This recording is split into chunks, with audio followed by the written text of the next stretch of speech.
Ulitin natin, para malinaw. Zero bill na daw. Yan ang ginamit niya. Kaya maraming pumalakpak na mga unggoy eh. Tuwan-tuwa eh. Zero bill na daw. Wala ka nang babayaran sa lahat ng DOH hospital. Okay. Ngayong araw na ito, kumabig ang DOH. Panoorin natin. Totoo ba yon, DOH? Nilinaw ng Department of Health na kailangan. Narito ang Balitang Pinoy TV.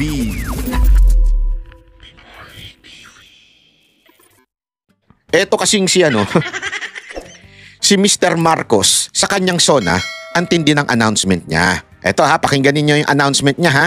Hatid natin ang mga realidad sa mga naragdagang pondo na ibibigay pa natin sa mga DOH hospital. At sino yun? Grabe yun, no? Talagang lumusog na. Sigurado na ang lahat sa ospital pa lang. Wala nang kailangan pang puntahan o lapitan pa. Ito po, itinuloy na po natin ang zero balance billing. Libre po. Dahil daw sa PhilHealth, zero balance billing na. Ibig sabihin, ang serbisyo sa basic accommodation sa ating mga DOH na ospital, wala nang babayaran ang pasyente. Nako! Dahil bayad na ang bill ninyo. Naka! Uulitin ko, wala nang kailangan bayaran ng pasyente basta sa DOH ospital dahil bayad na po ang bill ninyo. Let's establish the facts. Ano sabi niya dito? Bayad na daw. Wala na kayong babayaran basta sa DOH hospital. Period. Ulitin natin, para malinaw. Zero bill na daw. Yan ang ginamit niya. Kaya maraming pumalakpak na mga unggoy eh. Tuwan-tuwa eh. Zero bill na daw. Wala ka nang babayaran sa lahat ng DOH hospital. Okay. Ngayong araw na ito, kumabig ang DOH. Panoorin natin. Totoo ba yon, DOH? Nilinaw ng Department of Health na kailangang naka-admit sa ward ng DOH-operated hospital ang isang pasyente para masakop ng no balance billing policy. Gago! Yeah? Ano daw? Kailangan nasa ward ka. Hindi lang porket nasa DOH hospital ka. So nasa ward ka. Sino lang ba yung mga nasa ward? Yung mga basic na na mga sakit. At the same time, yung mga hindi kaya talaga. Pero kung gusto mo talaga magpagaling, yung nasa ICU ka na, yung mga ganon, hindi libre. Hindi zero balance. Walang ganon. Sa ngayon, 87 ospital ang hawak ng DOH sa buong bansa at dito lang daw maaaring makuha ang benepisyong ito ayon kay spokesperson ASEC Albert Domingo. Lalagyan daw nila ng DOH sa simula ng pangalan ng ospital para hindi malito ang publiko.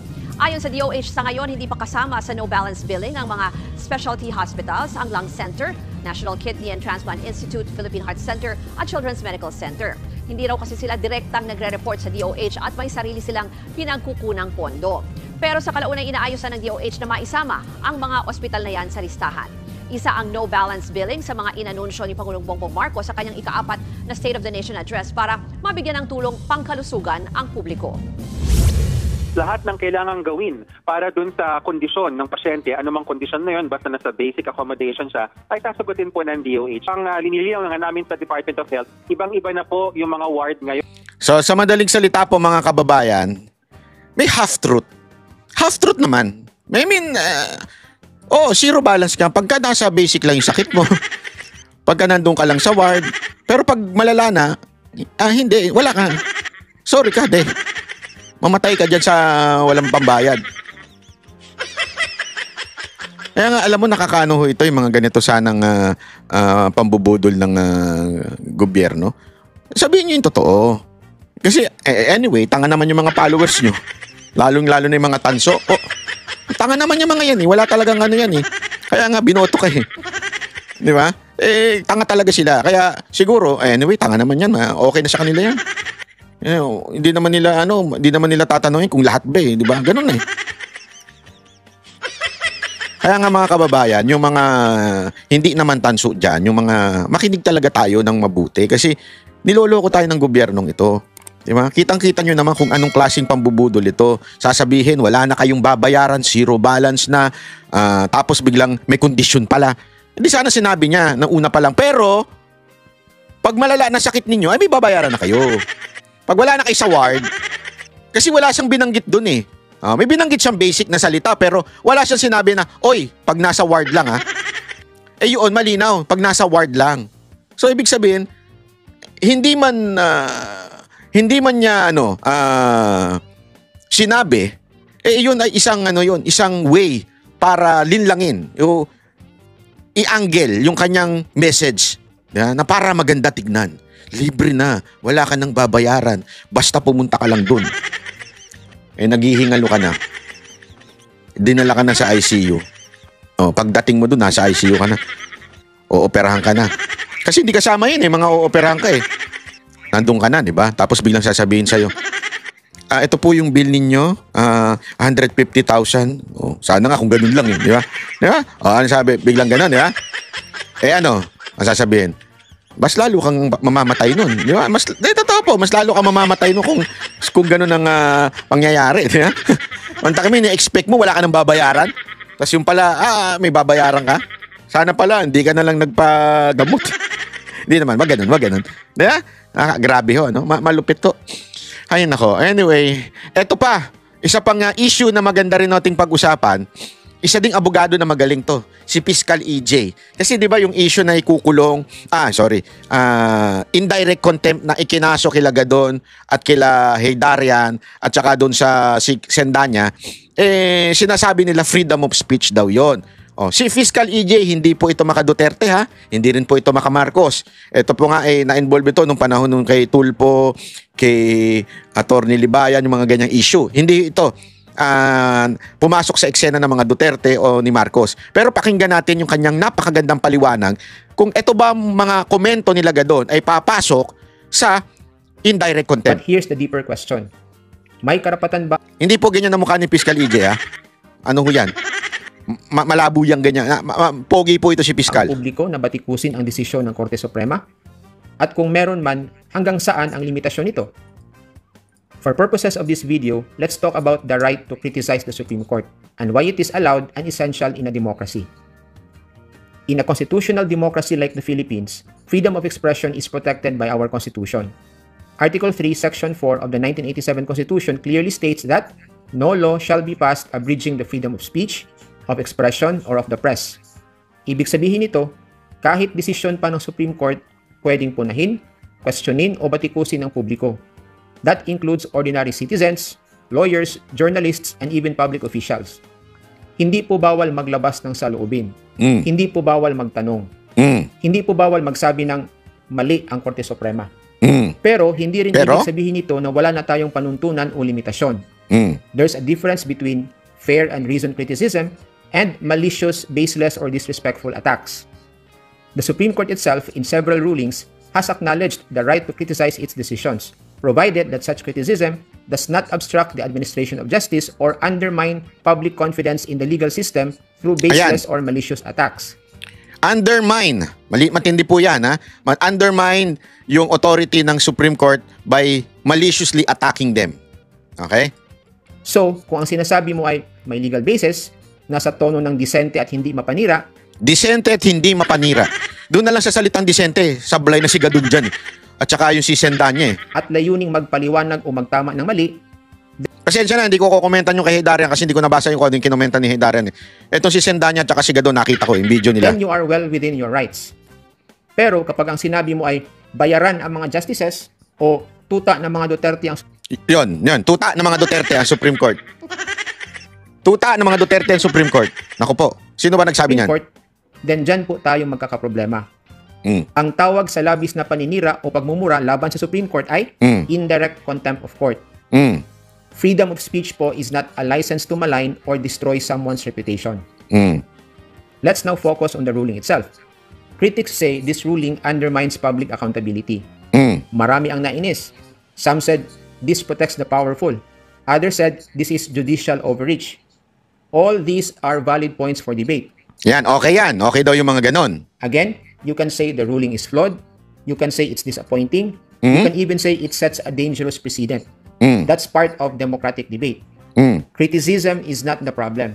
Irresponsible speech is, because it crosses the line into malicious, contemptuous speech. Yon. Pero mahalagang i-highlight ito. Criticism is good. Debate is necessary. Questioning the powerful, including the judiciary, is democratic. Kung wala tayong karapatang batikusin ang mga institusyon tulad ng Supreme Court, then wala po tayong demokrasya. But at the same time, we must remember that freedom of expression is not freedom from responsibility. Kung gusto nating maging makabuluhan ang pampublikong diskurso, dapat tayong magbatay sa facts, gumamit ng maayos na lingwahe, at maging bukas sa mas malalim na pag-unawa sa mga desisyon. Hindi pwedeng opinion lang. Hindi pwedeng galit lang. Lalo nang hindi pwedeng chismis lang. Nako! Ang tunay na tagapagtanggol ng hustisya ay yung marunong magsalita ng responsable. Tandaan po natin ito. The Supreme Court is not infallible. Hindi sila Diyos. Hindi sila laging tama. They are not above criticism. Nor are they immune from public accountability. Pero hindi rin sila kaaway ng bayan. Yon. So yes, speak up, ask questions, debate the ruling, but let's keep it factual, ethical, and intelligent. Intelligent. Sablay na kagad si Gadon doon. Wala na. Sablay na. Doon pa lang, olat na siya. Intelligent. So yan lang po ang nais kong ibahagi today, and see you in my next video. Doon pa lang, wala na. Disrespectful, intelligent, wala na si Gadon doon. Kaya sa tingin ko, dali si Gadon tsaka si Sendanya, kasi kahit yung statement ni Sendanya, kakaiba rin, medyo bastos din talaga eh. Parang pinoprotektahan daw ang mga Duterte. Hindi yun factual, di ba? Hindi ho yung factual, dapat po factual. You may disagree, di ba? Kasi sa tingin ko, meron jurisprudence sa ganito. Yun. Pero yung pagbintangan mo na, tutakan ng mga Duterte, nilakad yan ni Bongo, yan mga ganyan. Alam natin ano na yan. Yan po ay sablay na indirect contempt na po yun. Kaya mga kababayan, magmasido tayo dahil etong mga, alam mo na, etong mga hindi intelligent na mga tao at dinadalang sa laging galit. Yun tumititig ng ganyan. Ayan ho talaga mga ano yan. Dapat talaga yan maparusahan ng indirect contempt. Panoorin po natin ng ilang mga balita ngayong araw nito, pero umpisan po muna natin dito sa mainit na mainit. Ewan ko ba? Ang gulo-gulo na ng Pilipinas, ang gulo-gulo pa dyan sa dahig. Hindi ko talaga maintindihan. Ako, wala tayong kakampihan dito, pero sana wag na lang natin guluhin. Wag na lang tayo makisawsaw. Kasi yung ibang mga vlogger pa kasi nakikisawsaw dyan eh.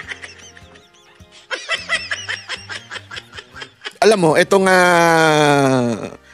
di naman natin masasabing banatan, pero itong matinding issue patungkol kay Kaufman at saka kay Spokes Harry.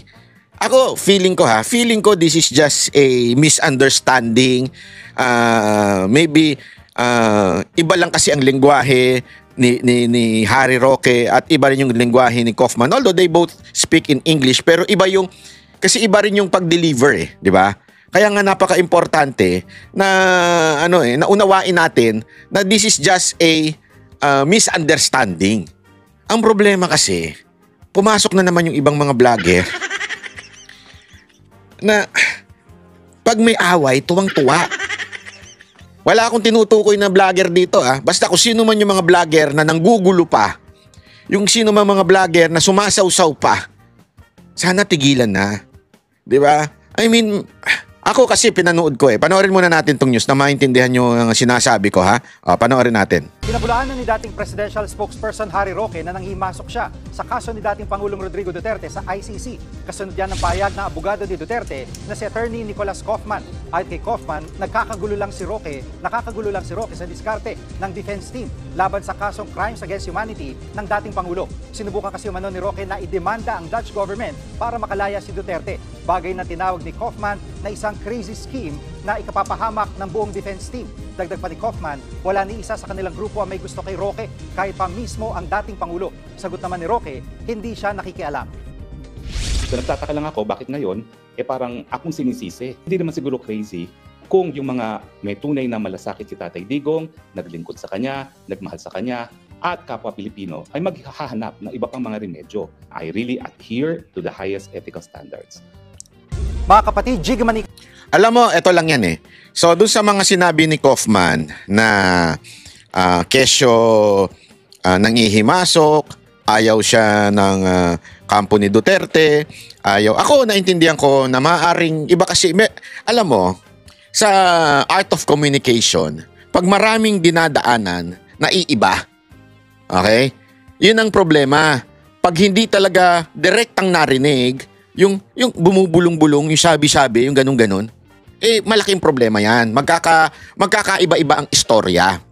Siguro, maaring iba ang dating kay Kaufman na tila nakikialam si Roque at si Roque naman, hindi naman siya nakikialam.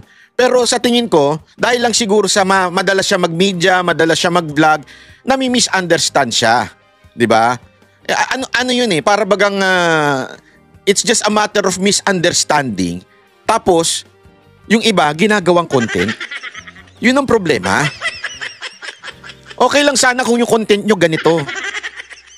Alam mo yun, kesa na pag-awayin nyo yung dalawang tao, pwede nyo namang pagbatiin.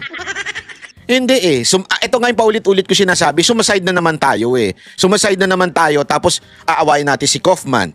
Ang problema, pag inaway mo si Kaufman, sino ba ang legal representante ni Pangulong Duterte? May choice ka ba? Wala.